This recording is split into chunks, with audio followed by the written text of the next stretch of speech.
আসসালামু আলাইকুম সম্মানিত দর্শক, আপনারা যারা বরিশাল শহরের ভিতরে একটু মানসম্মত স্ন্যাক্স জাতীয় খাবার খেতে চান, একটু ফাস্ট ফুডের খাবার খেতে চান, তাদের জন্য এই বিবির পুকুর পাড়ের এই ফুডকার্টগুলো, ফাস্ট ফুডের দোকানগুলো সুইটেবল হবে বলে আমি মনে করি।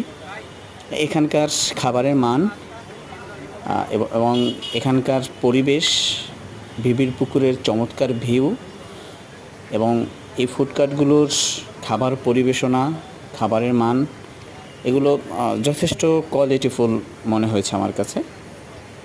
সুতরাং যারা বরিশাল শহরে আছেন অথবা বরিশাল শহরের বাহির থেকে বরিশাল শহরে আসবেন, তারা যদি স্ন্যাক্স জাতীয় কোনো ফাস্টফুড খাবার খেতে চান, সেক্ষেত্রে আপনার জন্য এই বিবির পুকুর পাড়ের ফুডকার্টগুলো পারফেক্ট হবে বলে আমি মনে করি। ধন্যবাদ সবাইকে।